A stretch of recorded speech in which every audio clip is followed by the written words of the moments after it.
Nathan, I think today is an important episode for Bangers and Trash, the podcast where we watch and discuss the best and worst movies of Letterboxd of a given year. Do you want me to tell you why? I'd like to, yeah. Because some years will end up not having any standout movies, nothing culturally huge, nothing, quality-wise that really, sticks out, and the episodes will rely only on our commentary. But for 1972, today's episode, we watched the kind of film that you don't get to see for most years. It is bold, it attempts multiple genres, settings, was adapted from very, very challenging original material, and deals with topics relevant to a contemporary setting, as well as much old art. A film that may adjust how you look at other films going forward. We also watched The Godfather. Yeah, I knew that was going that way. It's pretty obvious build-up, but has to be said. Well, Episode 2, 1972, Santa and the Ice Cream Bunny, and The Godfather. Yeah, so, obviously, Bangers and Trash, welcome everyone, I'm Nathan, and you are? Jack, hello. Yeah. Fun fact about this episode, actually, I'm not sure if you noticed this, but I did a bit of research. Santa and the Ice Cream Bunny. There are two versions. Which one did you watch? I was not going to mention it. Yeah, so I watched the Thumbelina version. Okay, same. Okay, so... I nearly didn't. How do you even start talking about this movie? Well, I've got some notes. My first note was, wow, that's a lot of animals. So, the opening part, I couldn't get this sort of past myself. There are some things I want to talk about that happened before the animals, but I'm going to start with the animals, because it was just surreal. So, you have establishing shot. It's California. It's sometime in the year in California, meaning it's Florida, hot. Not California. Is it Florida? I thought it was California. Florida. No, yeah. They're the same place to me. I'm a European. Wet and hot. So you have Santa. His sleigh has been abandoned on the beach, and the reindeer have left because it's too hot. Notably, Santa still in the full Santa garb, which would kill me. Mm-hmm. Bunch of kids doing stuff. That's half the plot of the fucking movie with the Santa sections. I think half is generous. So. Yeah, you have some kids playing around nearby, and then Santa, who is a telepath, sends messages to these children to request aid. Did you understand what was happening there initially? Because Santa is panicking, he's freaking out, he falls asleep. We get cut to random children doing random things, and then they just stock freeze frame. Yeah, it was absurd. I couldn't work out what was going on at first. So this happens. Santa... I thought it crashed. It's for reference. Both versions are available on YouTube, so that's where we both watched it. I thought it was a busted upload. I was going to have to torrent Santa and the Ice Cream Bunny. But yeah, so anyway, he telepathically requests aid from these kids by just saying their name into their brain, and then they all, I made a note here. The part where the children are running to Santa, because of the way the crowds are running, and the camera is quite far away, and it lets them kind of build into this, what I'm going to call horde for what I'm going to follow this up with, I couldn't help but think 28 Days Later. It was vaguely... It was very zombie movie coded, right? The way the kids were running in this, crowd that was slowly gaining, members. Very strange. Yeah, I was thinking it was, that kind of supernatural magic, Christmas movie magic kind of thing. Yeah, like a Pied Piper Until we situation. had the sudden cut. Yeah, until you got to the sudden cut of Huckleberry Finn. Huckleberry Finn is in bold in my notes. I've got, is anything going to happen with these two kids? Are they going to come back? This is before I knew the movie was a movie within a movie. The movie? Yeah. It was before I didn't realize this was irrelevant anyway. Because the kid says Hook, and I was like, Hook? Is this... And he's got the straw hat on. He's got the straw hat, yeah, and he's not Luffy. Yeah. So I was like, it must be... Imagine. Yeah, so... Anyway, they all run... So the kids run to Santa. They see him, and they immediately stop and sit down, which is weird. And then Santa's telling them, oh, shit's fucked. The sleigh's trapped in the sand or whatever. And it cuts to Hook and the other kid in the bushes watching. You think they're setting up these two kids as being the villains who are going to intervene with stopping the sled from being rescued from the sand.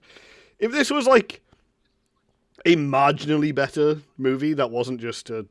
We'll get to what it actually was in a minute, 'cause it's funny. Yeah. But, have you done like proper research into what this thing actually is? Yeah. I had to. It bore its way into my brain. The mid-movie title sequence like fucked me up beyond belief. Corrupt you. Yeah. I accidentally scrolled into the YouTube video last week and saw like this is what. Yeah, I had no idea. So. But yeah, like setting up Huck Finn and Tom Sawyer to be the like, you know, I don't want to say villains, but like mischievous element of the film. Antagonists. And then they say, yeah. And then they just say, let's watch and see what happens. Well, we cut past my favourite part. They do. I need to get to it because it's the animals. There's a montage after the kids run away to try and work out how to help. The animals are later. I thought it was the kids try to help, and then there's the series of animals coming to the sleigh with the children. Although there is a man in a gorilla suit as well. It might be. Yeah, so like my notes are a scramble. It's good that I wrote notes because I watched this movie 16 hours ago. It's static. This is just noise. So I've got So, telepathic mostly, Santa, question mark. Huckleberry Finn, question mark. Do these kids ever turn back up, or is that just a thing? Question mark. Dog, pig, donkey, guy in gorilla costume, sheep, cow, horse, which is the animals. Notably, horse, I get it. Dog, obviously, I mean, who doesn't have a dog? Pig, 4 legs. Yeah. pig a bit strange. Donkey, it's a beach, but that feels more like a Scarborough than America. Yeah. And then horse, I'm like, oh, fair enough. The sheep really threw me off. I wasn't expecting a sheep. The kids are gathering animals to try and hook them onto Santa's sleigh because the reindeer have gone, so they're thinking, oh, well, we just need an animal to help us fly? Because reindeer are just animals. I love that they started with guy in a gorilla suit making the gorilla noises.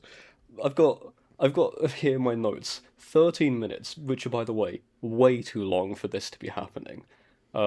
Huge capital mark. Gorilla? Question mark, question mark. They lead it in. Rudolph? You hear the like for like a minute before you see the man in the gorilla costume. And like it's really funny and bizarre and strange when it's a man in a gorilla costume. Then you have the actual animals, where you've got like multiple kids and an adult man like grabbing a pig by the neck and just yanking it around. It's like, this is like actually abusive. I feel uncomfortable. We watched a movie that featured an actual horse's fucking ripped off head, and that feels less abusive than this thing. Yeah, so suddenly narration hits, which really threw me off. Well, is that before Santa gathers the kids, or is this that is after? This is Santa like while gathering Santa has the kids. He's about to tell them the story, and then it kind of like smash cuts to narration after they give up with the animal stuff, and it's normal, like very like feminine radio voice. Says Santa's about to tell him a story or something, so they've given up with the sleigh, and then he starts telling a story, and it is just a movie that already exists by a separate director to the primary director. No. I thought Al Weiner was the primary director of the Santa one. Pseudonym. Ah, right, okay. Yeah. Even better. Yeah.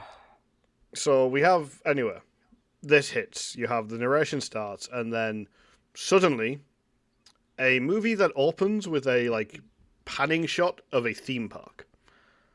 Yep. And awful singing. This song that is so repetitive. I can't even like pin the melody down in my head, but it is repetitive.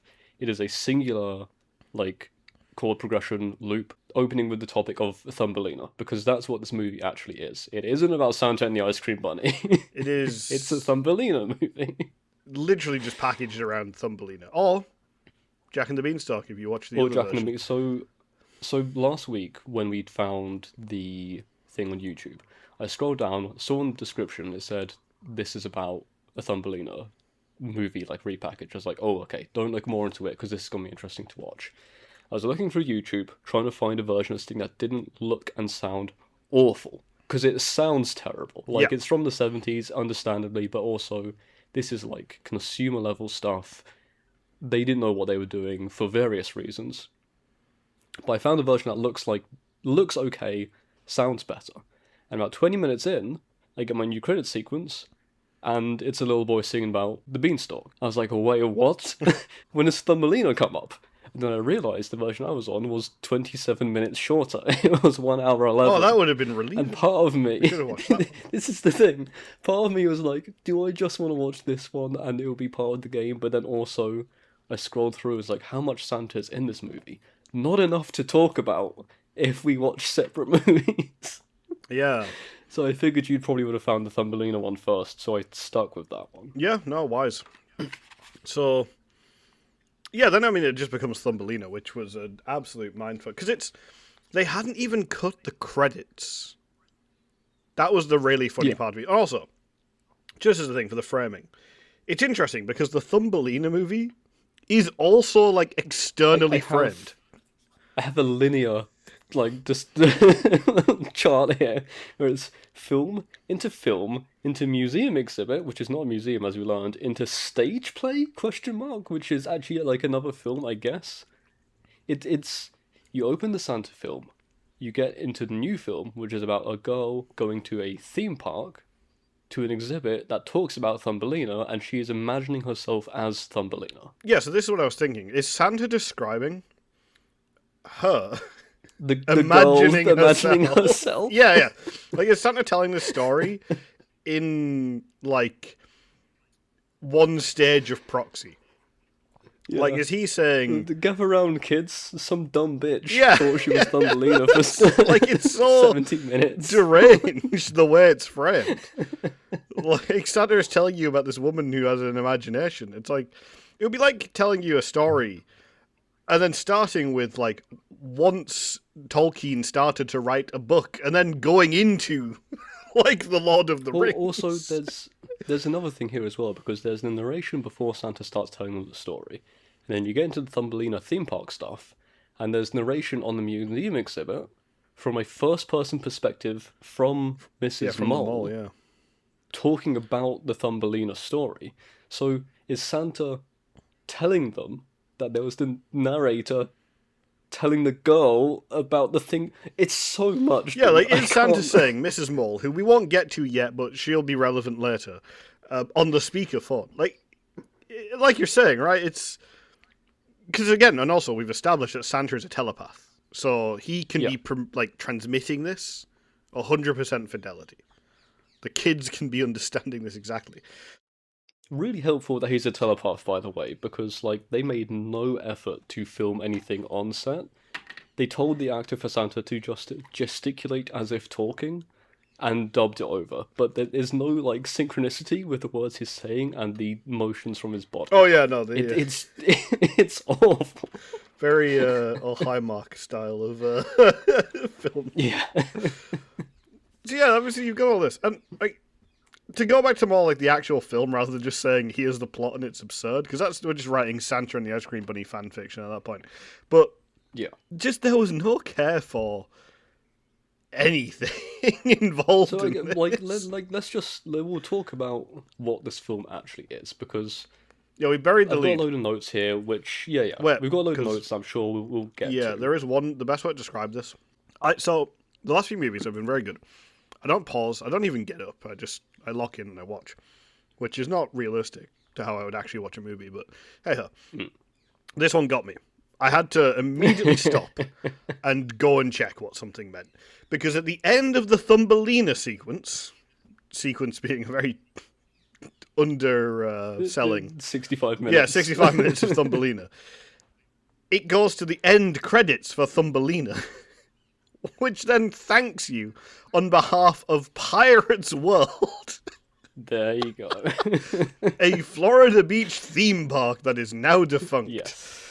So did Santa read that out? 1967 to 1973. So I guess Santa was telling the story about this theme park that was slowly losing all its business. So here's the thing as well, because Santa, at the end, acknowledges that he's friends with the Ice Cream Bunny, who was the mascot of the park. So Santa was probably getting licensing money from the park. I didn't realise it was the mascot. Yes. That makes so much more sense now. Okay. Well, who else could it be?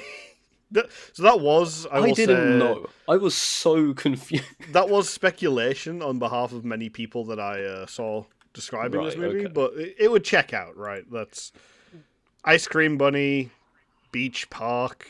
There isn't an ice cream bunny in any folk story that I'm aware of. True, yeah. So it just makes sense that it would be that, right? Because the movies were free. I think they were shot in the park where they had the exhibits. Yes. And then they were also shown. There was another movie also shot in the park. Did you see this one? No. It's called Musical Mutiny. I gave a brief look over. It was about 70 minutes long. It's, from what I could tell, 30 minutes of narrative, which is the same kind of filming as this quote-unquote film, in that they put a camera down, mid-shot, two people who don't know their lines act at one another to try and get the story across.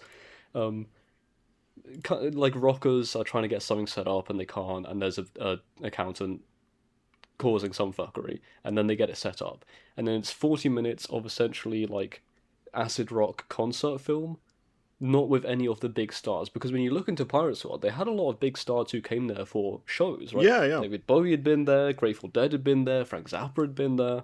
I didn't know who these people were for Musical Mutiny. I think they were just some kind of filler band.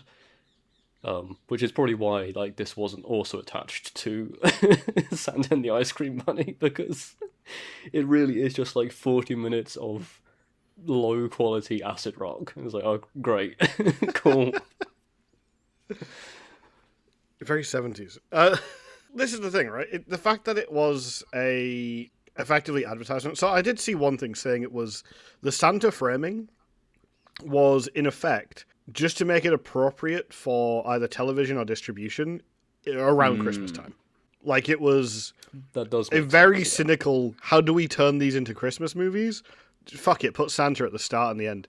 And they would be desperate to make the money that distribution would come with, because, and again, this is some speculation, information is understandably hard to find about this stuff. So these movies were made in 1970, The Thumbelina and Jack and the Beanstalk.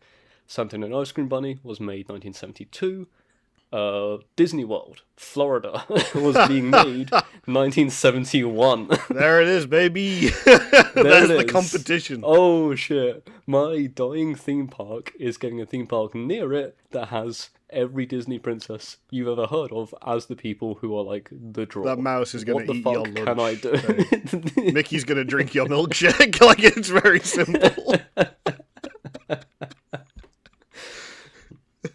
He's gonna slurp it up. I drink it up.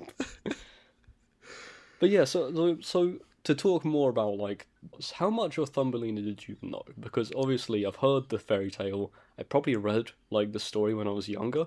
I didn't realize how recent it was. It was 1860s. Hans Christian Andersen. Yeah, it's not too old. I knew it was about a small fairy tale girl. I knew off the cuff. That was my entire understanding of Thumbelina was little girl. Right. Didn't go any further than that. I don't trust the Danish. Yeah. So. Well, little girl in this case is not child. It is Well, she was a child at one point in the book. Okay, yeah, I was gonna say not in the movie. She is born adult she proportion. She is an adult. Well, vaguely between 17 and 35 because everyone in the 70s looked like that. It's so hard to tell. Which made it really weird when the mole character was I just really want to fuck you. Yeah, I thought she was maybe 17 for the entire movie, and then that happens. Maybe she's 30? There's no way. But it was also 72, so it could have been a 17. Could have just been a child, yeah. Just as much, yeah. It really threw me off because, little funny aside for this movie, I've been watching a lot of Columbo, which obviously same time period for the first season, and everyone dresses like that in the 70s, and my brain kept falling back into I'm just comfort watching Columbo anytime nobody was talking and it was just showing the 70s the vague Americana stuff, and it just slammed back to reality.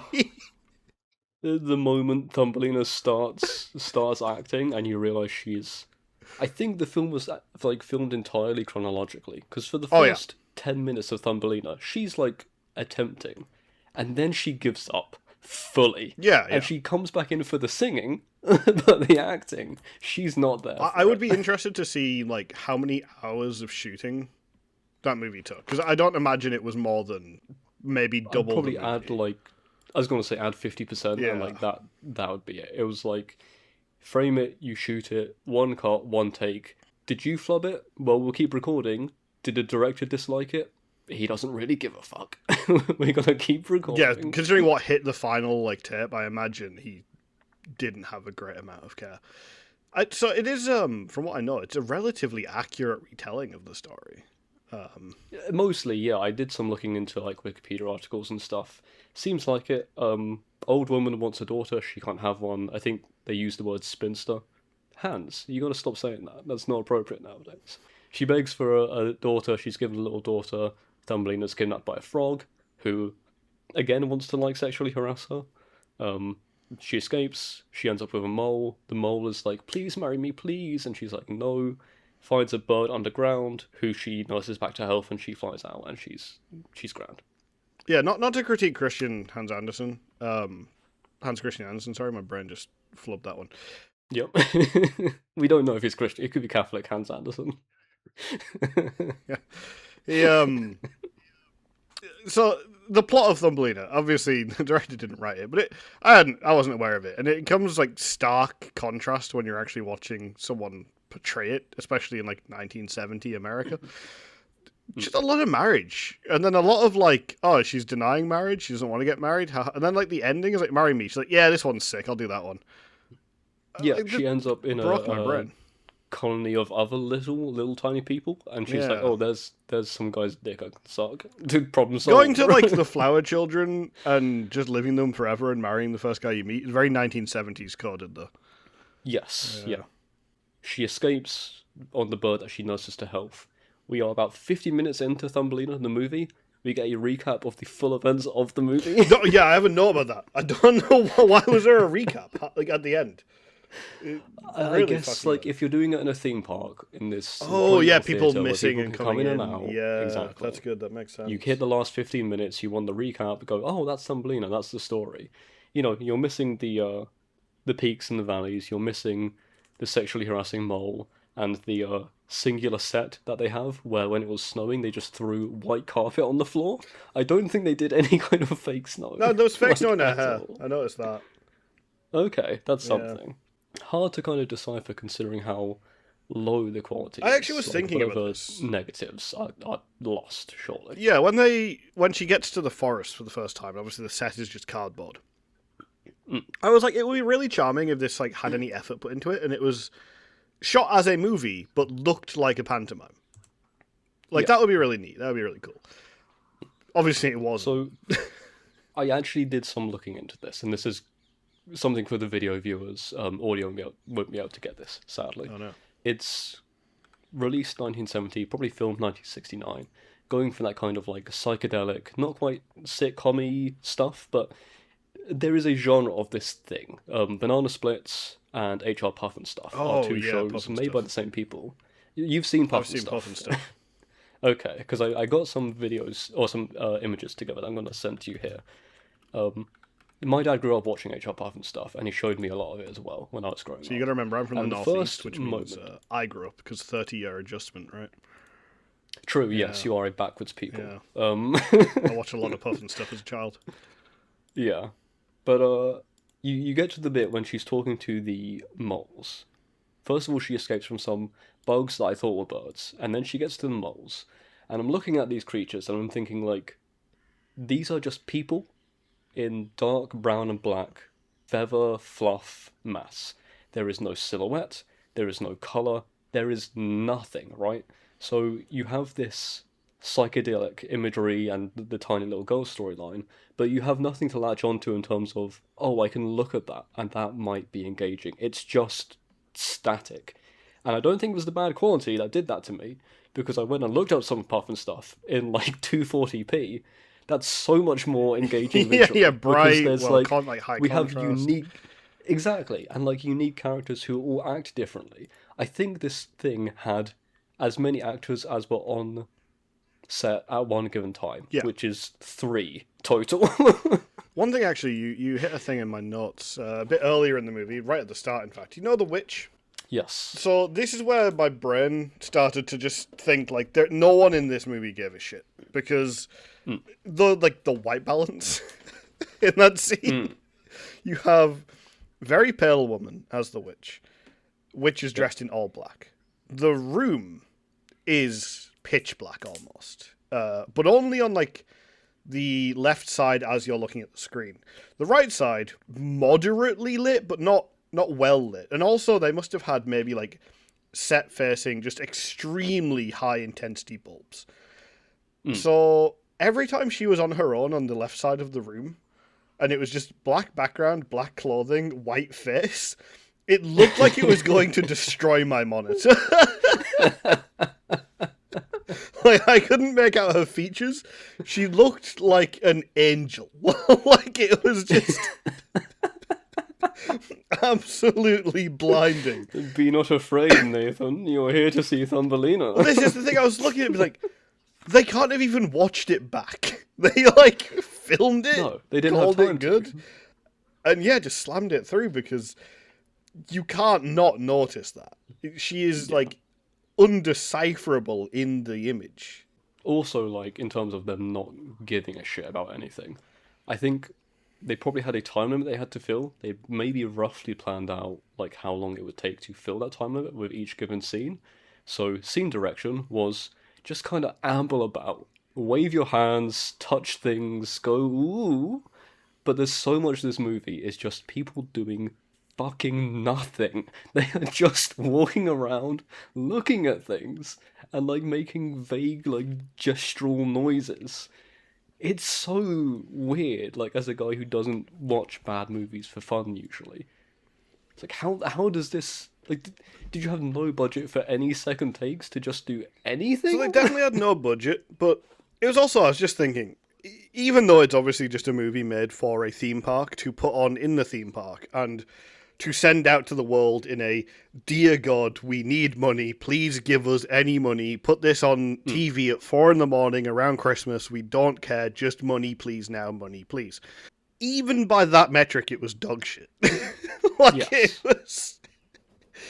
Which makes it even more shocking when you hard cut back to the Santa footage, and it looks and sounds worse. Yeah. Like, I'd forgotten how bad it looked and sound with 50 minutes of Thumbelina. When you get back to Florida, and Santa is, like, the most blown-out microphone, just awful quality, like, again, shocking white balance even that bit, it actually made me stagger. I reeled when I got the footage back. As we get to the end of this movie, I really like, obviously, the ice cream bunny or whatever is turning up on a... 85 minutes in. 85 minutes into the titular character. And this isn't a subversion. I wanted my fucking ice cream bunny, dude. Yeah, so he's on a... It's described as a fire truck in some synopses. Fire truck aesthetic, yeah. Yeah. It's like a theme park fire truck. It's like a car that you would hop on in the theme park as, like, you and your 4-year-old child. And the bunny would drive around the theme park is the idea. The kids are on the theme park fire truck. The bunny is driving. Nightmarish bunny suit.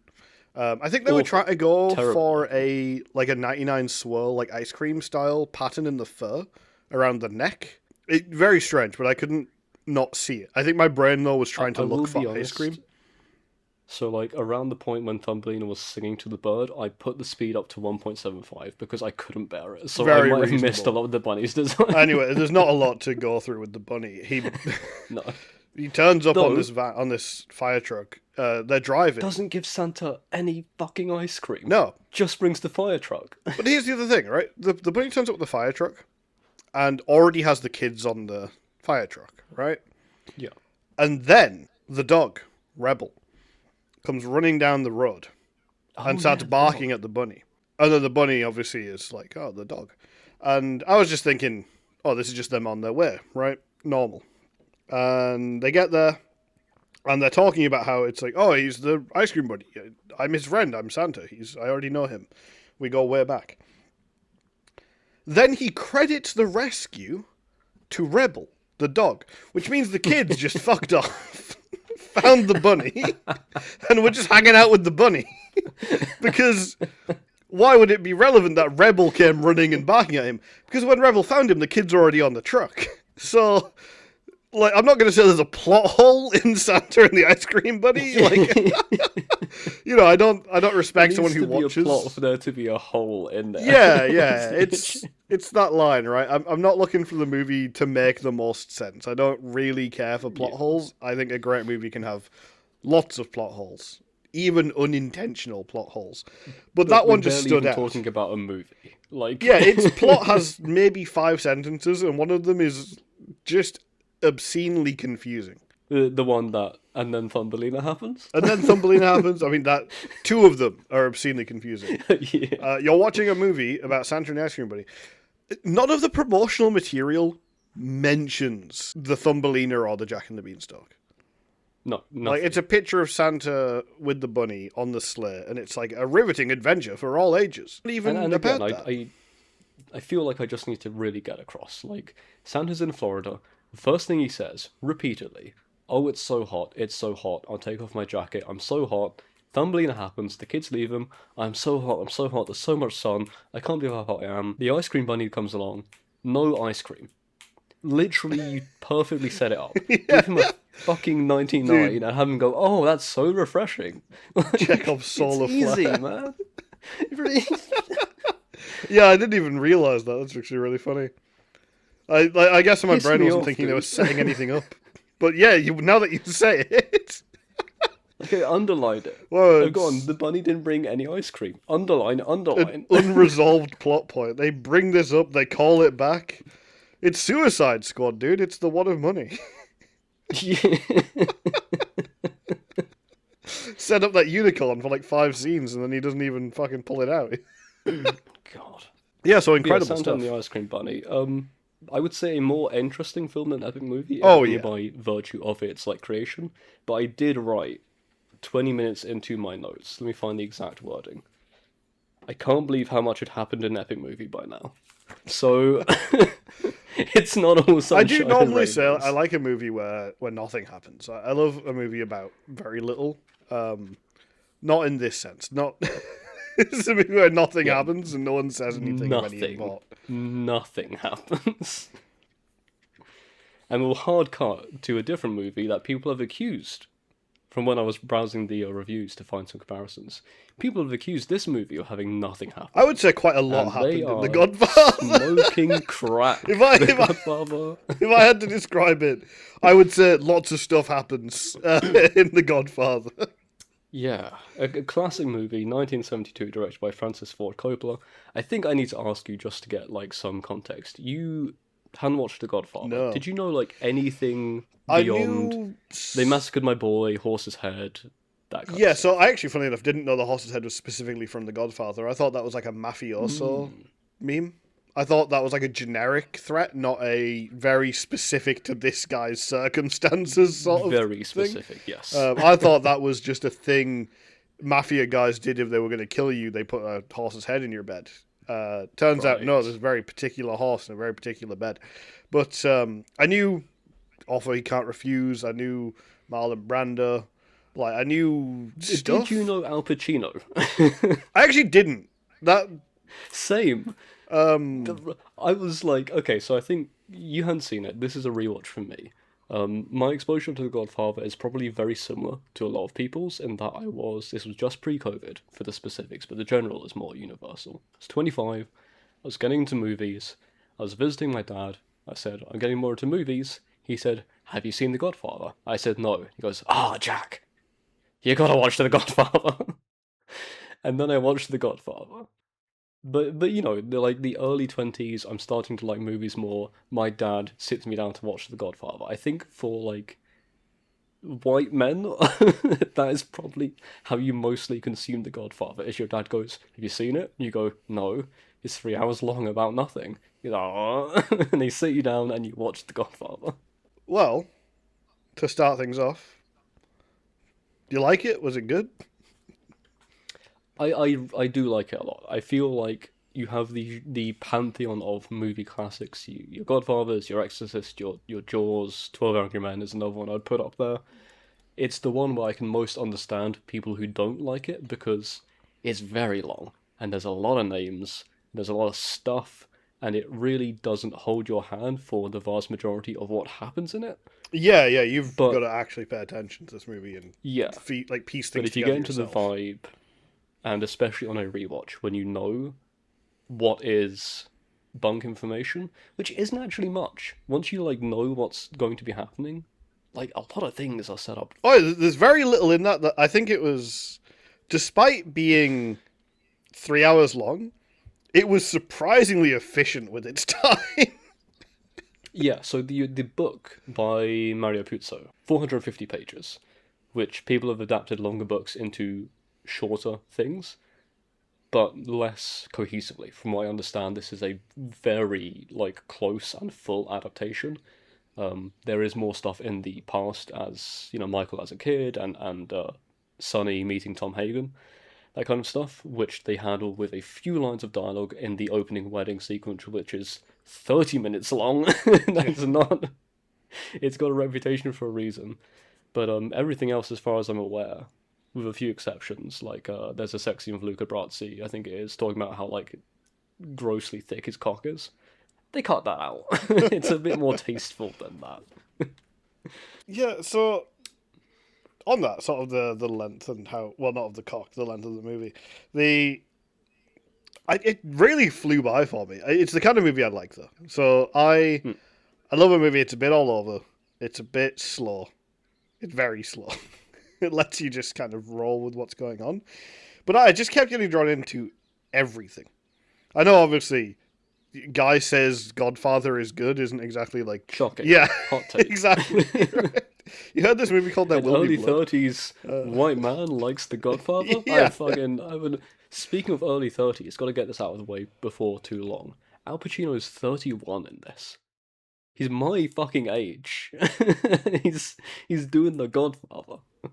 Damn, dude. Yeah, I mean... So, okay, I don't like looking at movies this way, but sometimes it happens. I immediately have a favourite scene. Maybe of that year of movies. Maybe of that decade of movies now. The baptism. This is the same decade as Alien. Yeah, I think I do like the Alien more than The Godfather. Yeah. But the baptism, right at the end, as he's becoming the Godfather, and it's doing all the power consolidation, and, you know, people are getting whacked so that he can solve all the problems and start for the, like, future. Incredible. I absolutely love that scene. I just love the cutting back and forth, lots of religious imagery. He is literally being turned into a godfather as he is literally turned into the Godfather. Yeah. Really well in the back and God. forth. Yeah, just father. do you reject Satan? Guy gets whacked. It's so good. It's such a incredible framing of like the hypocrisy of what he is doing and who he is, but also just really clever and really well shot. And even without any of like the meta-textual stuff, it's just cool. It's very well executed. Coppola is weird to me. I haven't seen Megalopolis, so my recent Coppola experience is like limited. But I've seen Godfather, Godfather 2, The Conversation, and Rumblefish for his older movies. He's a very like straightforward director. I feel like, you know, There Will Be Blood, most recent comparison, is filled with a lot of allegorical stuff, and it feels very intentional as this metaphorical thing. This feels like the intention is, let's just make a movie about Michael Corleone. And it's very, like, just deliver the information, have the scenes, not much panache. So when you get the moments, the horse's head moment happens 30 minutes into the movie, and you've had the wedding going on, and you've had the characters being established, a lot of characters all at once. And it's Tom Hagen, who is the adoptive son and lawyer for the family, is going to go and speak to a Hollywood caster about getting Johnny Fontaine, who is a Frank Sinatra type character, into a movie so they can have him in his pocket. There's a conflict, and then you get the horse's head scene. Like, the shot starts just on the bed, you see a little bit of blood, you see the guy moving, and the music begins to build and build and build and build and build.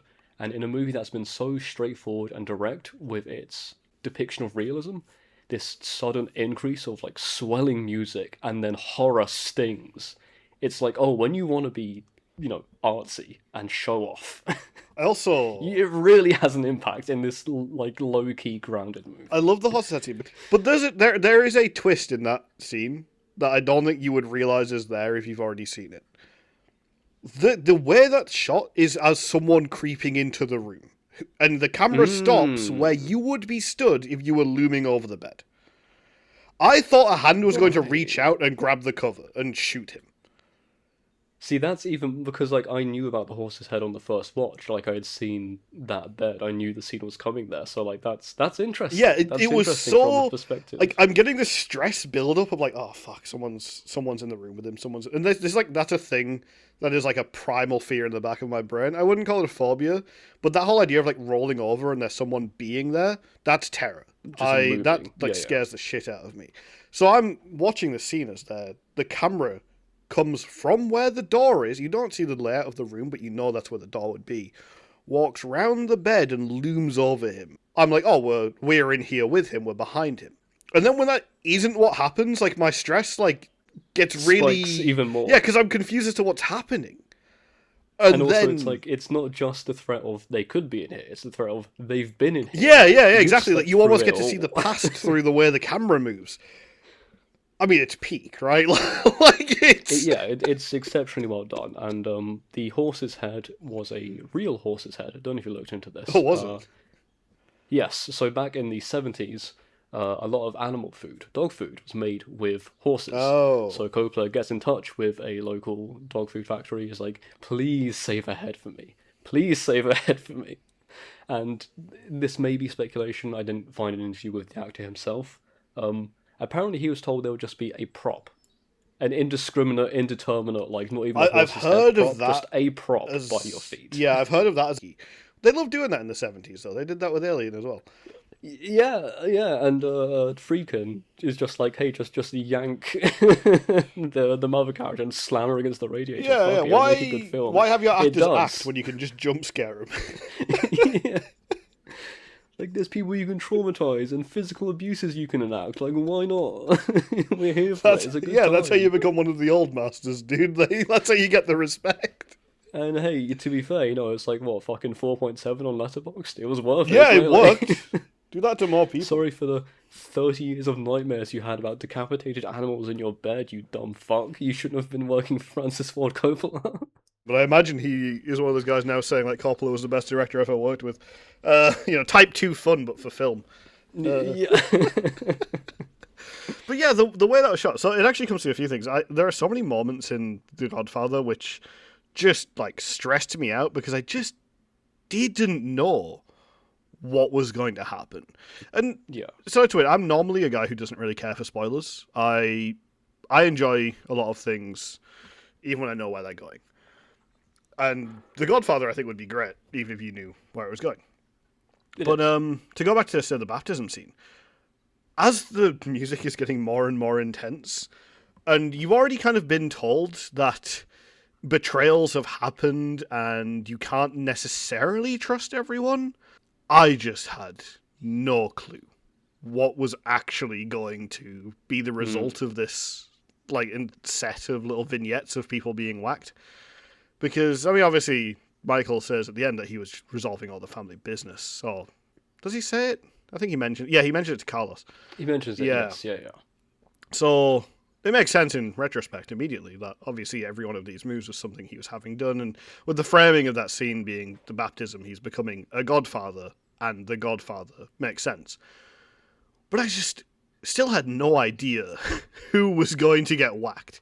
Like, if there was going to be an aftermath. Because I didn't have any idea how far into the movie we were. Right, okay. You didn't know you were right in the Yeah. Which I think is impressive for a movie 3 hours long, for me to be at a scene thinking they might follow this up with another, hour or two of footage. Yeah. But yeah, there was just a lot of that. I didn't know that Vito, Don Corleone, gets shot. And then I also thought he dies. Which happens, again, very near the start of the movie. I went into it thinking it was a Brando movie. Corleone is shot, and slowly you realise that this is the Michael Corleone movie. Yeah. Again, if you have no understanding of it culturally, and, you've just seen some of the memes, and there's less about Godfather 2 and 3, zeitgeisty, very easy to think this is a Brando movie. Yeah. So it's, like a really cool moment when he, he's not assassinated, but he is injured. And he's out of it for 2 hours almost. Especially because, I mean, obviously in the opening shots and the first couple scenes, it's Marlon Brando in the fucking 70s. He's dominating the movie. You are watching this thing and going, this is the coolest guy I've ever seen in my life. I think So, okay, I was thinking about this. There is obviously we're living in a post-Sopranos world, and I saw Sopranos before I saw The Godfather, so it did recontextualize a lot of stuff for me. David Chase like hates who David Chase, the creator of Sopranos, by the way, obviously hates these characters, like this mafioso type, this thuggery, this awful people nature. I don't think Francis Ford Coppola does, but I think he's willing to deconstruct it. Yeah. Where there's so many scenes where it's Michael or someone else describing their plan, and you're like, oh, this is a genius plan, I'll definitely figure it out. And then it starts happening, and you go like, oh no, they're on the precipice of this failing at any given moment. When Vito Corleone is injured, and Michael goes to the hospital, quickly realizes that the guard's been pulled off because the police are in on it, and they're working with the other families, and he has to, like, play chicken with a guy he's just going to visit. Such a tense scene. If these guys just decide to come and shoot him, he's got no gun. Like, he's on the edge. When he opts in to, like, finally get involved in the family business and kill the police commissioner, it's the famous scene. They're in the restaurant. They've hidden the gun behind the toilet canister thing, so Michael can go there, get patted down, be seen as safe, grab the gun, kill the opponents. There's this moment where he's looking for the gun and he can't find it. Yeah, that I thought that was going to be him not finding it for a minute, but I knew that scene from the book, so I was vaguely aware of the killing. Like 15 minutes of setup and execution, and you don't. So many movies, they don't show you the plan if it works. Yeah. Ocean's 11, you hear the plan as it's happening, kind of stuff.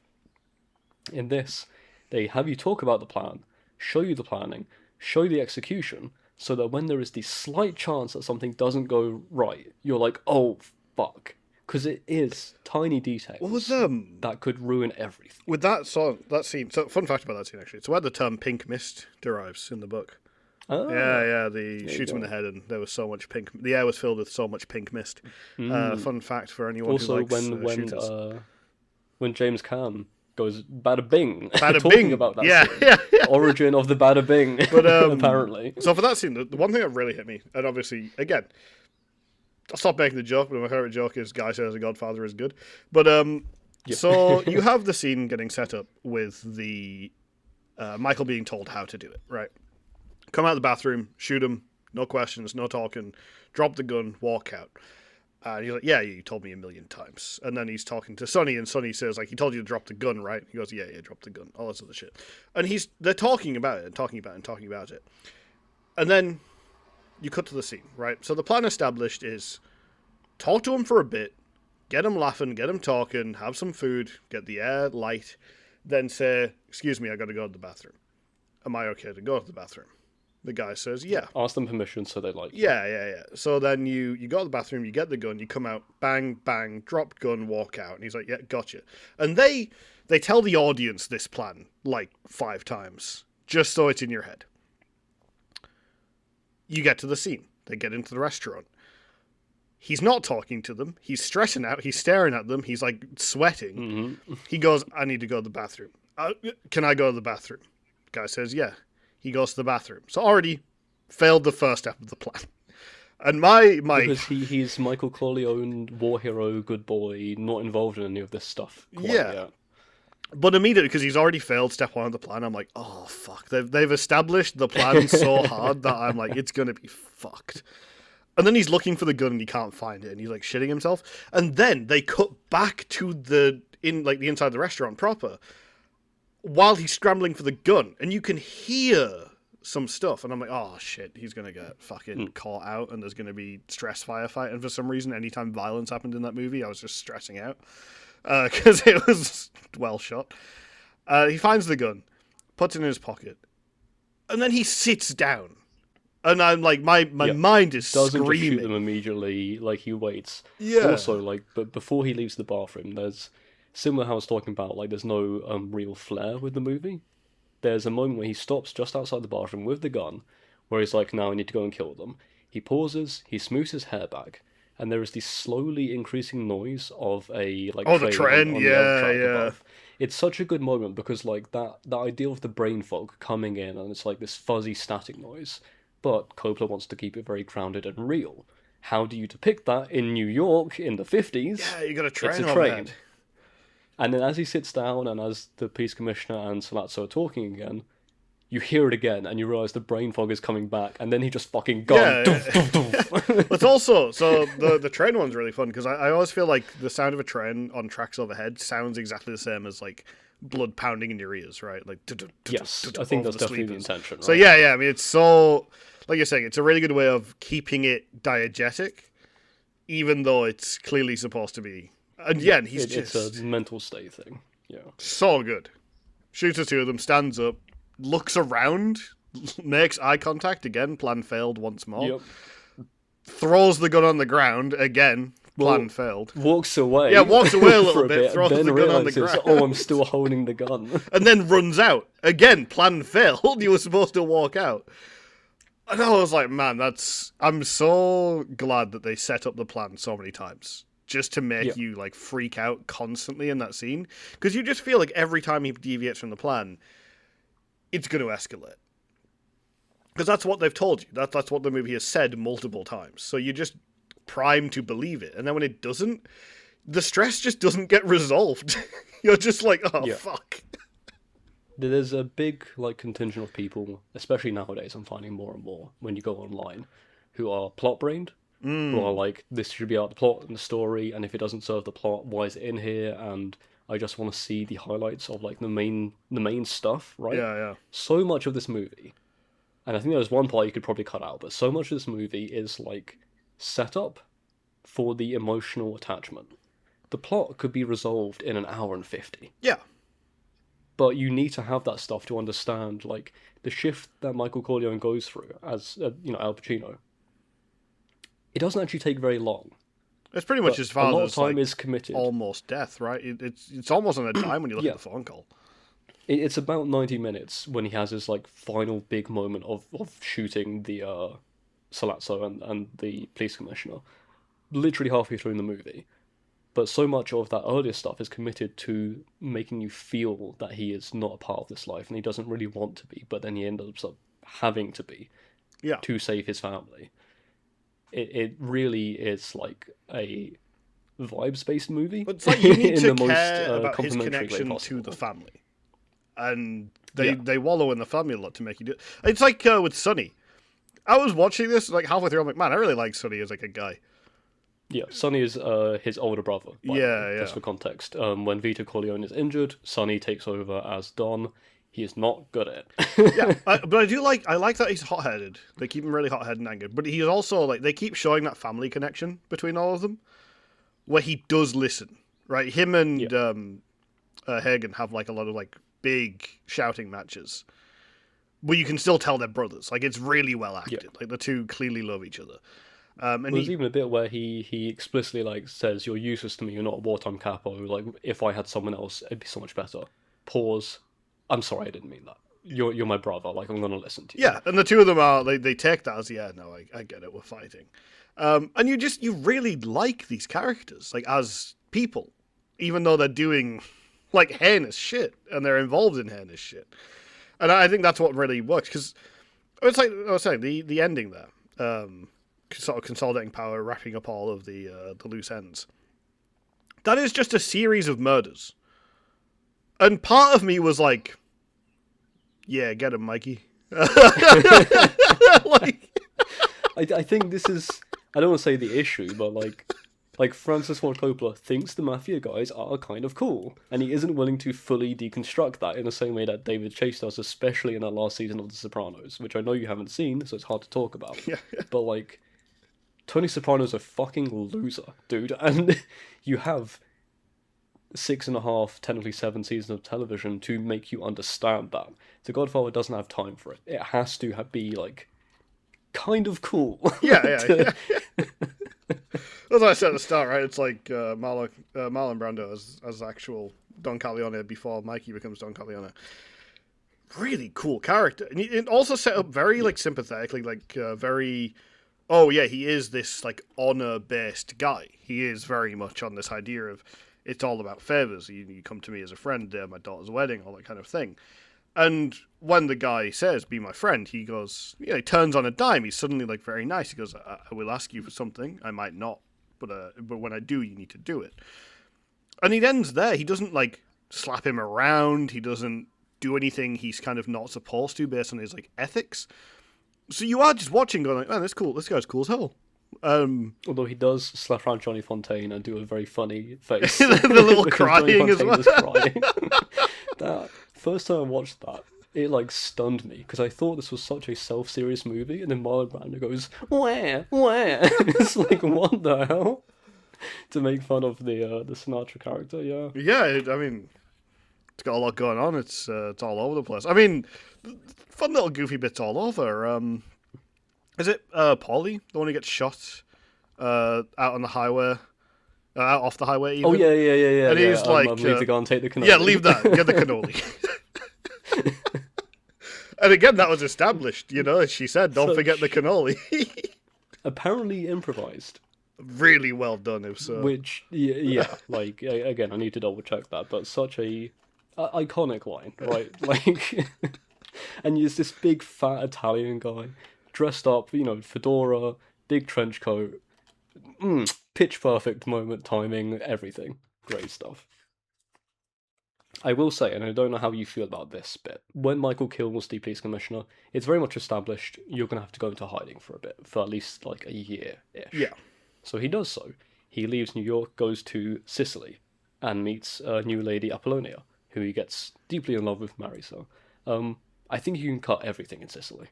It's 15 minutes, most of which is committed to Michael meeting Apollonia and kind of just becoming married to her. It doesn't really... There's no huge room for the romance story. And then she is accidentally assassinated as part of an attempt against Michael, and then he leaves. And it doesn't really... Yeah, he doesn't... Up. There's no vengeance, there's no personality to it. It's a bit... Yeah, and like, the vibes are fine, but it's just kind of... it's Italy, right? Yeah, I did enjoy it. I was actually thinking at the time, I reckon I would enjoy that more if I spoke Italian, so I could see what the dialogue was. Because I didn't have the... You didn't put subtitles on? Yeah, I was like, I wanted to watch it like straight. So I was like, let's go this way. But like the original release had subtitles. I wanted to go with the pure Italian, dude, because I was picking... I knew it like a little bit enough to get by, but it was so much more interesting because I did initially. And I was like, I'm gonna try this out. And I think like everything had a lot more weight when people are doing their little translations and stuff. Yeah, but when Michael was having someone translate for him. Yeah. It felt very cool to be not necessarily privy to fully everything. But I think broadly, yeah, it's... Like you said, I don't think everything needs to be in service of the plot. I think certain things need things to not be in service of the plot. I need a bit of pottering around. I need a little bit of character time. Yeah. The Sicily stuff definitely maybe could have had more character time. It doesn't feel like it changes Michael enough to justify it being there when he comes back. Yeah. Like, you could... They have a little montage when, for the year that he's gone, for what happens in New York. You could have had something similar. And so this is a broader criticism I have of it, which is, again, very much from a Sopranos viewer perspective. The movie kind of hates women. Yeah. Not to get too bloody political. I think a big issue with the movie is that it only really highlights women in the perspective of them being traumatized or abused, and how that affects the men around them. When you look into like the real, as far as I'm aware, real history of the mafia and other mafia media, such as The Sopranos, there is such a huge focus on their complicity and their part in this like criminal machine. Yeah. The Sopranos, beautiful performance by Nancy Marchand, who plays Tony's mother, who is this just awful, vindictive, hateful woman who constantly professes that her dead mobster husband was the biggest saint you could ever imagine, and you realise over the course of the two series before the actress herself died that she is running this fucking thing, and she is so complicit and so evil, and I don't believe that the women in this movie are not also stained, yeah. you know? Yeah, it's but it doesn't focus on them like at all. It feels almost the way the actual mobsters talk about it I mean, obviously, like Vito says, it's men doing this. Women and children don't need to be involved. I would not necessarily say this is how it was shot, but it does feel like it's almost the mobster's perspective, even though, in real life it was almost certainly not that way. Because all the women are just kind of plot devices more than characters. Yeah. A classic of the 70s and the 80s and the 90s and the 2000s and the 2000 and etc. etc. But like the women really feel like plot devices. To the point where near the end, when Michael's actual love interest Kay is telling him that Connie and Carlo is asking to be their godfather, I was like, who the fuck is Connie? And I had to like Google it to see the face, because Connie is the woman who is getting married at the start of the movie, who is Michael's sister, who's had multiple scenes where essentially she just gets the shit kicked out of her by her husband and she's screaming in hysterics. Connie isn't a character. Connie is a megaphone to like symbolize trauma for the male characters and also set up Sonny's assassination. It's that thing, is like she is there so they can show that they are women respecters. Because during the meal when Sonny's in charge, and Carlos, Connie says something, and Carlos says, shut up. And then Sonny's like, don't you ever tell her to shut up. And then the mother says, don't, it's their business, etc. That is, like, she isn't there as a character. She's there so we can see Sonny doesn't hate women, necessarily, even though sometimes he does. But, like... the few other scenes where he does. Yeah. But that's set up to say that Carlos hates women, character. And Sonny doesn't hate women. Or Sonny respects women. And then, obviously, again, when she calls him and he turns up and then she has the black eye and he goes, what do you do? And she's obviously panicking, don't do anything. Again, this is just a scene about Sonny. This isn't a scene about her. Yeah. You're kind of establishing that Carlos is going to be a bad guy. It isn't and then really... You get to the end as well, after the baptism, where Michael's cleaning everything up and he needs to deal with Carlo last of all, because he realizes that Carlo is... he set up Sonny to get killed. And for one, I think like it's very hard to do a personal story with this like larger cast. But like Michael and Carlo have interacted once beforehand. I felt no emotion first time or the second with Michael confronting Carlo. And then when he sends Carlo off to be killed, we have Connie coming in again for more hysterics to just start screaming about how much of a monster Michael is. The scene is about Michael has become a fully bad guy. It's not about Connie's emotions at all.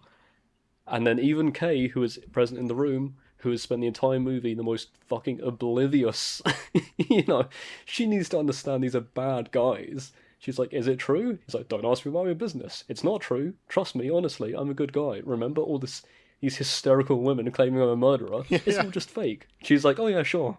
Yeah, gotcha. And the last shot... Yeah, looking in as the capo's closed contradict the door. That. Yeah. Yeah. It's obviously like it's intending to conflict with what he's telling her.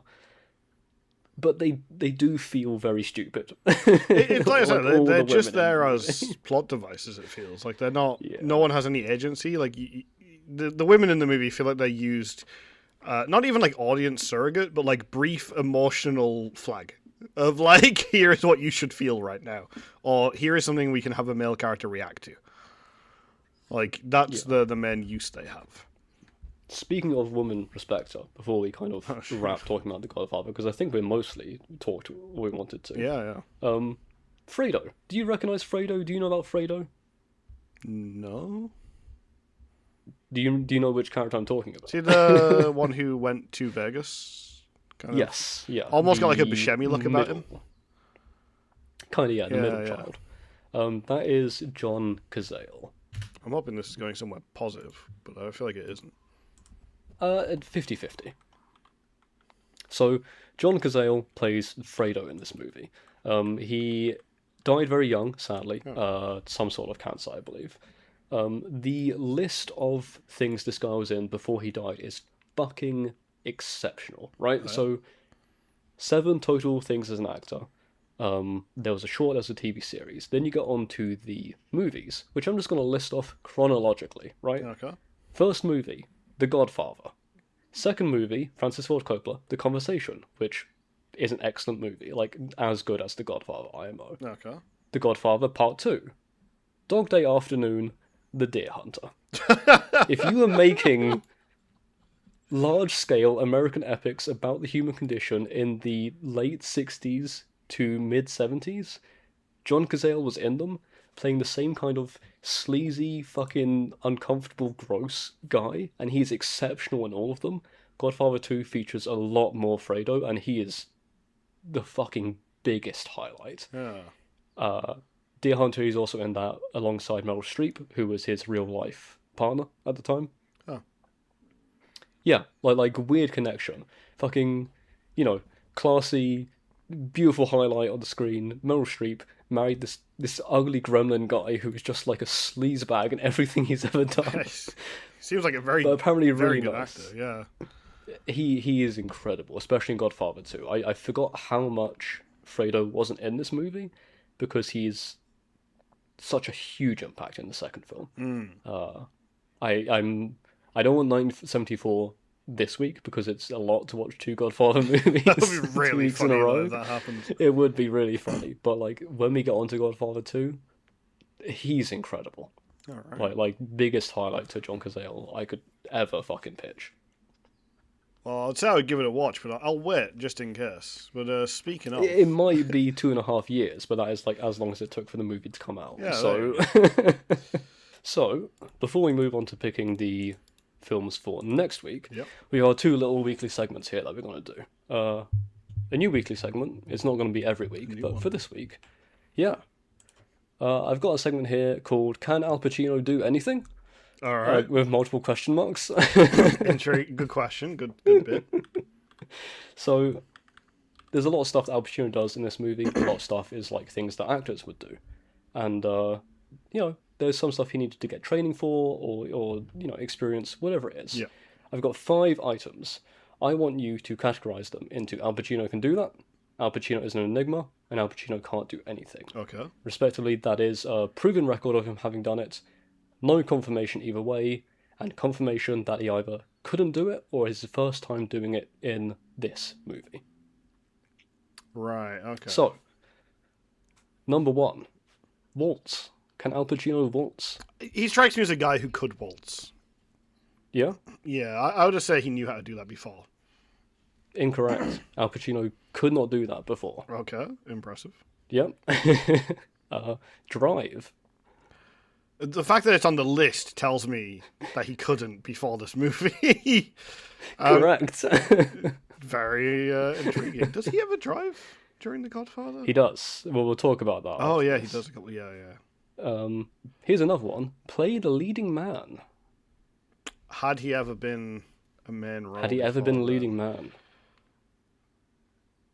Because this was feel very early like- in his career. Yeah, I was thinking, because like anytime I think of Al Pacino, I think of like a much older person. 90s kind of Pacino, Yeah, right? 80s, 90s yeah, Pacino. yeah. Yeah. I'm going to say that he wasn't. I think this is his first lead. It was his second Oh, lead. second. What was the his year first? before. The Panic in Needle Park. It's a heroin addict like drama. Apparently it's very good. It sounds like it I haven't would be. seen it myself. But yeah, he had 1 starring role and 2 other roles before. This is his 4th role. Okay, that's kind of Insane. impressive. Yeah. Here's one. Speak Italian. So like, he's from New York. His name is Pacino. His first name's Alfredo as well. Yeah. I'm gonna say But he does get the could- guy to translate for him, so Yeah, it could be either. I think he probably spoke a bit of Italian. I'm gonna go with enigma because I want to say he probably spoke a little bit, but I think he wasn't fluent. So I guess no. He did not speak any Italian. Any? Any, as far as I'm aware. Wow. And the last one here I've got for you. Peel an orange. There's oranges in this movie. There are oranges in this movie. Did he not know how to peel an Do you? orange? I reckon. That's the question. Yeah. It's funnier to believe that he didn't. So, okay. 1970. It's easy to get an orange in New York City. Relatively. Relatively. Oranges don't turn up in a lot of Italian food. No. Italian-American food. Lots of red especially. meat, lots of pasta. Lots of red Not much things fruit. generally. It's red and green. It's Christmas yeah. coded. Well, they don't even do the sofrito in Italian American cooking, so they just go straight with garlic and oil. So like it's very, very different to normal Italian cooking. I'm going to say he didn't know how to peel an orange. I bet he just sliced them with a knife. That one is an enigma. I don't know. I can't confirm. Does he do anything in the movie at any point that makes it look like he couldn't? No, just I was like, what could I bait Nathan with? There's oranges. Maybe he'll think Michael picked up an orange at one point. The origin for this segment, for reference, is it was recent.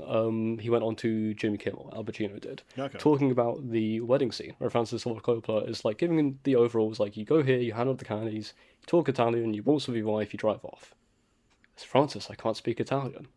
So, okay, we'll dub it over, it's fine. You waltz with your wife, you drive off. Francis, I can't waltz.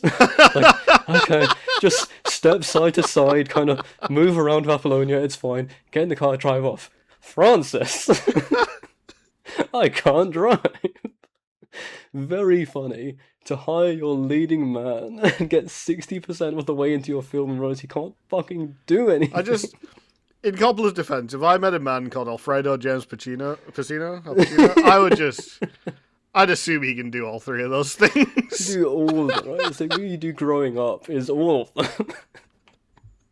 I'd also ask him to make spaghetti for the crew, you know? Like, I just assume he can do that shit. But yeah, that's can Al Pacino do anything? As we've learned, not much. He can play the leading man, confirmed. Can isn't... I would say could he, because he couldn't, but now he can. Well... Maybe. He didn't waltz, he just stepped side to side, and he barely spoke Italian, so... Yeah. We need to watch The Irishman, see if he caught up at any point. Just crashes a car in the first scene.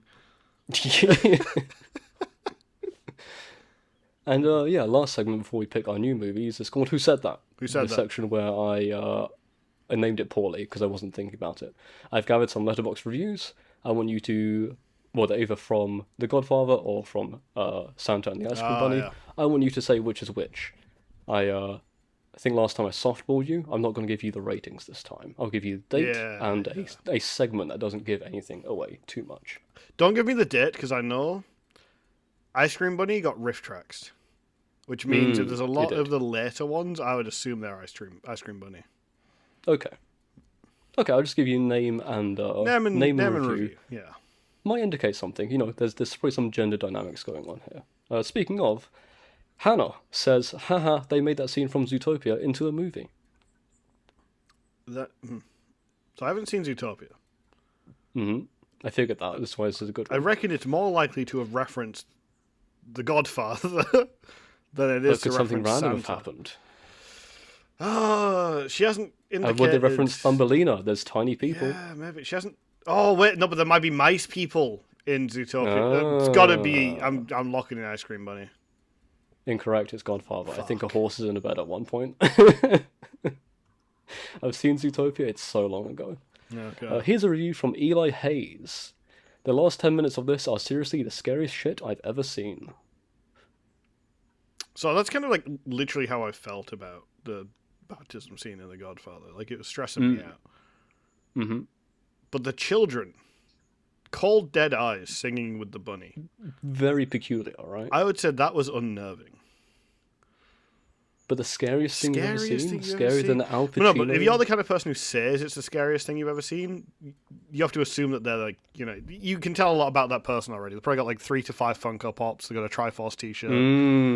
I have to assume like less about, like they've probably got a lot of Reddit posts. I'm going to say Ice Cream Bunny. I think it's hyperbole via like neckbeard. Correct. Yeah, there we go. You found it. You figured it out. It's because of the kids, right? He saw kids on screen and thought, like, you know what would be funny if I say this is the scariest shit I've ever seen. Yeah, Antinatals. That's the one. Yeah, An antinatals nightmare. Kids having a good time. Okay, here's one from PD187. Antinatalist, that's one. Yeah. PD187 writes... And there are also many other things which Jesus did, the which, if they should be written every one, I suppose that even the world itself cannot contain the books that should be written. John 21:25. Okay, we love someone just having, like, stroking out. Just having a real good time. I think if you're just posting and having, like, a Christ moment, probably more likely to be on the more popular movie. Godfather. Incorrect. Incorrect. Jesus Christ. It's a religious experience. What can we say? Yeah, I mean, Santa was in the Bible, right? At Christmas. Here's a good one. Sepp writes, I fear I may have go-bossed a bit too close to the sun by watching this. Godfather. Correct. Yeah, girl-bossing. There's gaslighting, yeah, there's go-boss. Well, there's not much go-bossing. What's the other one? Is gaslight, gatekeep? There's definitely gaslight, gatekeep, girl-boss. Gatekeep, gaslight, girl-boss. But like, I think you would describe yourself as girl-bossing by watching The Godfather, because it's a movie with aura, right? And it's a movie that certain people would think you have aura for saying you've seen it. Yeah, so, hard to go-boss Ice Cream Bunny. There's not much to be proud of. No. The Thumbelina's kind of a girl-boss story. In a way, almost, right? She becomes a monarch, though, right? Which is, like, that's more women prison guards. I suppose, yeah. She is a go-boss, yeah. Well, there you go. Okay, and last one here from Emily Bray. Just a section of a review here. Okay. Sitting through this felt like a test of attrition. No one's going to write that about the bunnies, because the bunnies, while being a slow burn is... No, it wasn't a slow burn. A lot of shit was just happening, but like none of it mattered. I think if you're stupid, The Godfather would feel like a lot of attrition, because it's just... Like you said, right? If you're plot brand, you're just going like, get to the action, tell me what's going on. Yeah. And like The Godfather is like, you know, people in a room, he's making meatball sauce, or like someone got shot, we're gonna wait like half an hour before you tell you if he's alive or not. I think The Godfather is like, that's a slow movie if your brain doesn't work right. So, and I think that's the kind of person that would call it a test of attrition. Okay. I gotta go with Godfather. So I'll read you the full review here. Okay. Literally one of the worst films I've ever seen, to the point where sitting through it felt like a test of attrition. Half a star just for the Ice Cream Bunny's World War II air raid siren. So Emily Bray, if you're watching, you're very smart. You've been vindicated. Yeah, I fully agree that like you're a good person now. It's crazy because if that review was on The Godfather, I'd be like dumbass. So the fact that it's on Ice Cream Bunny, I'm like, this she's probably one of the funnier people out there. Just the most intelligent person to ever exist, as it turns out. Yeah, she cut that one. Okay. Cut the voice. You can leave the cut part in though. That's funny. My throat just lost itself there. Yeah, no, I respect her for that one. Yeah, so that was Who Said That. This week, you didn't figure out quite as much. You didn't know who said that. But that's fine, that's as intended. Here, before we move on to actually picking the next movie, and again, this is a... Oh yeah, we wanted the tier listing. Yeah, this is one for the video watchers. We made a brief little tier list here to put the movies where we think they're placed. I've adjusted some of the names from when you last saw it, Nathan. Yeah. We have Bangers, Gold Star, Yeah It's Good, Yeah It's Fine, Too Interesting to Call Bad, Consolation Prize, and Trash. Perfect. So we need to do last week. There Will Be Blood is definitely in higher two. I would say... So There Will Be Blood for me, and obviously your rating might affect this as well. Yeah, we'll average it. Yeah, that is exactly the kind of movie I like. It's a bunch of shit happening. It's a character piece. It's just about this one guy who is... I don't want to say ambiguously evil, because he's just an awful, terrible person. Definitely evil. But I love when the movie feels like it's on his side, even though he is, because then I feel like I'm on his side, even though, again, villain. I would say, for me, There Will Be Blood just goes in bangers. But it could go down to Gold Star pretty easily. Depends on as other things come through. Yeah, like we might readjust at some point. I feel like I really, really did enjoy it. The ending was a bit, like I said last week, it kind of a bit cheesecake would bring it down for me, but I like the rest of it enough that like if you're putting in bangers, I'm happy for this to go in banger. I think it is just exceptional film, and the slightly like, difficult to do ending doesn't bring it down enough that I would put it in there. Yeah, I love that movie every moment. It's just a lot of fun. Epic movie. Last week would have been in Trash. I'm thinking it might go in Consolation Prize now, because I didn't have to speed it up. So, interest of fairness, I rating. also sped up the Ice Cream Bunny. Okay. Now, here's the thing. I watched Epic Movie in a way that I couldn't speed it up.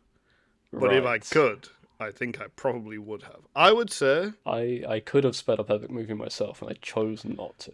like as far as did I enjoy watching it more, I guess I have to say I literally did. If I had to like be honest and lean into my soul, I enjoyed watching Epic Movie more than I enjoyed watching The Ice Cream Bunny. That sounds like a consolation prize to me. I think it's in trash just above the bunny. I think it just goes closer to the word trash. Because I don't think it gets a consolation prize. I don't think it did anything. It wasn't trying to do anything. I hated it the entire time. And like here's the thing. I would tell someone that I watched Santa and the Ice Cream Bunny. I don't think I would actually admit to having seen the Epic Movie. That's interesting. Okay. Because I think it's a more fun film to talk about. Because it's got that like pirate world aspect. That is true. It is definitely more interesting. Yeah, I think as far as which one do I appreciate more that I have seen, Ice Cream Bunny, easily. You know what? Yeah, I'm thinking I agree. I'm gonna put that in trash. I'm gonna put Ice Cream Bunny in the consolation. Yeah, there prize, we go. Just because it is such an interesting thing to talk about in terms of what the fuck even is it and why does it It's exist? got like the Disney angle, the desperate for money angle, that we've put a movie in another movie and pretended someone else made the external movie. And there's also a second version of it that exists somewhere. Yeah, you can't have a movie with like a... Might be better. You can't have a Pokemon Red and Blue situation with a movie and not like think it's a bit more interesting.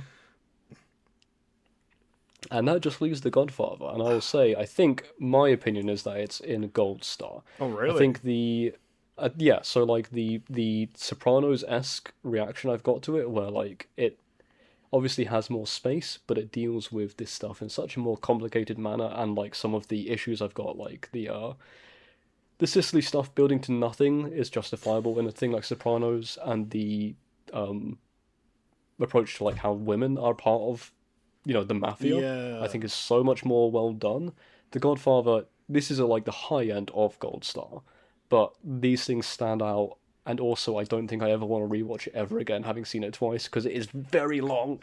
Honestly, the Sicily thing and the women as plot devices thing, I think I'm inclined to agree. It's Gold Star, which still means if I was rating it, exceptionally good. Yeah, exceptionally good. Someone's going to send a bomb to my house.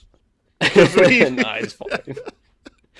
We got TikTok brain kids. No one likes Godfather anymore. Someone would also send a bomb to my house if I put it in bangers, though. So maybe. Yeah. I think like anything above or like on the high end of it's fine. This is a like you should probably watch this with too interesting to cool bad is like that is a maybe. Yeah, we'll see what goes in there first, because something's got to end up there. Yeah, it's fine means it's worth watching. Yeah, it's good means watch it. Gold Star and bangers mean like you should actually make a point of seeing this. Yeah. And anything below too interesting to call bad is like listen to the episode, don't watch the actual thing. It's not worth it. Or read like a review. Like a critical review, because listen to the episode, we're not going to get that much info for it. You should probably someone who knows movies as well. Read the Wikipedia. Yeah, there you go. Get an AI voice to tell you the synopsis.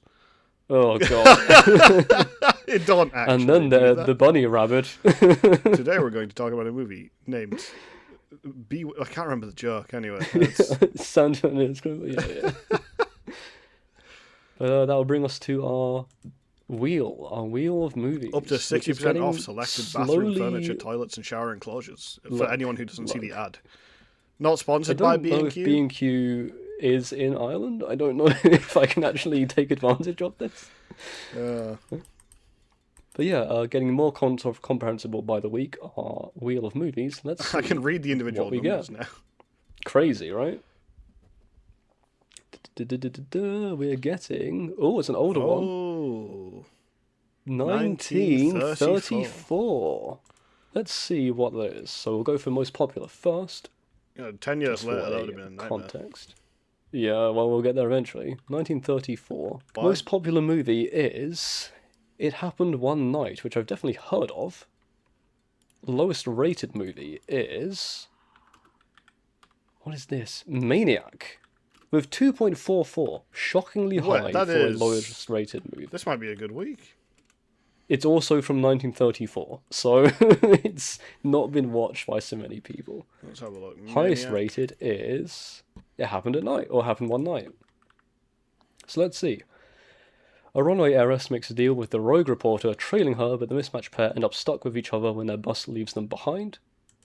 And an ex-vaudeville actor is working as the assistant to a doctor who has Frankenstein aspirations. The ex-vaudeville actor kills the doctor and decides to assume the identity of the dead physician. This sounds great. That sounds really good, actually. 51 minutes, and It Happened One Night is 105. They're real movies, and they're not awfully long. we get a reprieve. Is he menaced women with weird desires. With weird desires. Is that he menaced them with his weird desires, or he menaced women that had weird desires? He's got the Frankenstein aspirations, so I think he's got weird desires. It's not that weird. I don't want to die either. Well, depends what Frankenstein. Ah, true. And then It Happened One Night. What was that? A runaway heiress makes a deal with the rogue reporter. Okay. Intrigued. I've definitely heard of It Happened One Night. I don't think I've seen any Clark Gable movies before, but I've heard of this one. So it should be okay. Well, yeah. I was hoping that we got to the older ones relatively soon, because a lot of stuff that I've not heard of and haven't seen is going to be touched down here. I'm interested. I'm interested to see how bad low-rated movies from like pre-1960 are, because I don't think I've watched any like bad movies from that time. Yeah, so it's a weird one, right? I was thinking about this. It's funny that we got 2 decades, 2 years, I suppose, that are years where they're movies I would have watched, right? Like, yeah. I would have already seen. Decent chance I'd seen The Godfather, decent chance I'd seen There Will Be Blood. It was weird, given that there are a lot of years before 1970. Yeah. So it's nice to get even one. Some of the other 70s movies, like, although actually I looked through like 70s movies, and a lot of them are just like absolute fucking rippers. Yeah, it's a good year for movies. Let me just quickly browse and see if you can find like a 70s movie that... Oh, The Paper Moon. When did that one come out? That came out... 1973, Paper Moon, which I've seen a movie by the director of, but I haven't seen it, and I hadn't even heard of it. Like, that would have been an interesting one to catch from the 70s. It is weird that we got 2 of the highest regarded movies maybe of all time. It really setting the bar in a very strange position. Yeah. Oh, well. I'll find out how to watch those 2, and I imagine they're both very available. Oh, yeah. Because 1934 licensing is going to be completely fucking defunct. Probably on the Internet Archive somewhere or something. Yeah. Well, we'll see. That was The Godfather and Santa, and is it Santa meets the ice cream bunny? Santa is saved by the ice cream bunny? Santa and the ice cream bunny. Santa and for so much, I thought it was Santa versus the ice cream bunny, and that would have been such a better movie. Really, it should have been Santa versus Thumbelina. Yeah. Yeah. Or Thumbelina versus that perverted fucking mole. Yeah, kick that mole's ass. At some point, I might make 2 people watch the 2 different versions and not tell them there's different versions. And get them to discuss it get them try and talk about the movie. Oh, well. Well, yeah, thank you for listening. This has been Bangers and Trash. I'm Jack. I'm Nathan. And we will see you for 1934. Yeah, don't forget to watch the movies. Have a good one. Goodbye. Yeah. I'll get in there.